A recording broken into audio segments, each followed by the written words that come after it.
สวัสดีทุกคนสำหรับเช้าในเฮาก็มีภารกิจเนาะจึงจะได้เก็บเกี่ยวเข้านา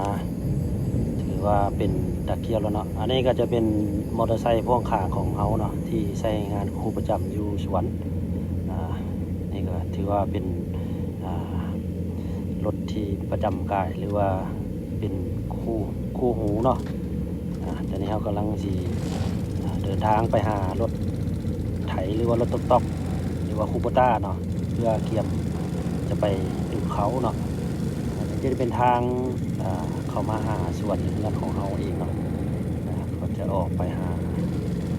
หารถเนาะมาฮอดสถานที่เขาจะเอารถ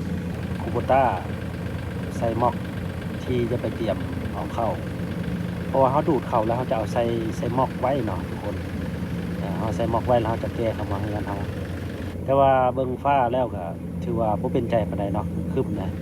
ก็มีฝนตกน้อยนึงแต่ก็สามารถดูดได้อยู่เนาะทุกคนเนาะนี่ก็จะเป็นคูโบต้าเทียมเอารถไปไว้ใส่เข้าเนาะและนี่ก็จะเป็นรถ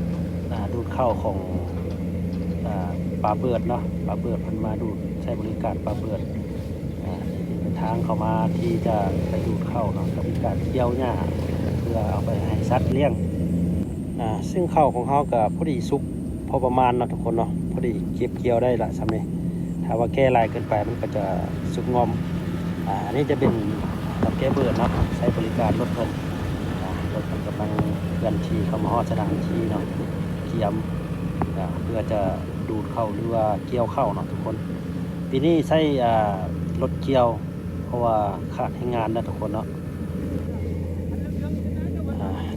ทีมงานก็ได้กะเกี่ยมบอลที่จะเอาเข้าไว้เนาะเพราะว่าเวลาเขาดูดมาแล้วเราจะเอามารถเกี่ยวเข้าคนจะเอามาถอกใส่หลังกระบะที่ว่าเขาเตรียมเป่าใส่เข้าเนาะทุกคนเนาะก็ถือว่าปีนี้แมนได้ใช้บริการรถเกี่ยวเข้าของ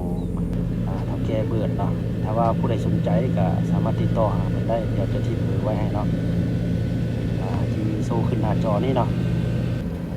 มาฮอดนี่เพิ่นก็เริ่มเก็บเกี่ยวแล้วเนาะสตาร์ทรถเพราะว่าเร่งใส่ย่านฝนมาแน่ฝนนี่ก็เป็นทุกคืมอยู่บางเทื่อก็ตกเม็ดน้อยนึงแล้วก็เซาตกเม็ดน้อยนึงแล้วก็เซาเนาะก็ในแข่งกับฟ้ากับฝนเนาะในการเกี่ยวข้าวปีนี้รถเกี่ยวเพิ่นก็ดำเนินการต่อไปเนาะทุกคนเนาะก็ถือว่าละเอียดดีอยู่เบิ่งเพิ่นเกี่ยวก็ถือว่าใช้งานก็โอเคเนาะตามที่เบิ่งด้วยตาเนาะก็ถือว่าเกี่ยวละเอียดดีอยู่ถ้าว่าผู้ใดสนใจก็ติดต่อตามเบอร์ที่ทิ้งไว้ที่หน้าจอนะทุกคนนะสำหรับคลิปนี้ก็ขอไปเรียนเข่าก่อนเนาะทุกคนเนาะรถเกี่ยวมันก็ดำเนินการต่อไปคาดว่าประมาณ1 ชั่วโมงครึ่งน่าจะเรียกหมดตรงนี้เนาะฟ้าน้ำฝนได้ทุกคนผู้ใดเข้ามาแล้วก็กดไลค์กดแชร์กดส่งกำลังใจเพราะว่าจะเป็นสติ๊กเกอร์หรือว่าเป็นหัวใจกันเยอะทุกคนเนาะว่ามีแรงบันดาลใจในการสร้างคลิปใหม่ๆขึ้นมาเนาะทุกคนเนาะสำหรับท้ายนี้ก็ขอจบไว้เพียงเท่านี้เนาะทุกคนโชคดีบ๊ายบาย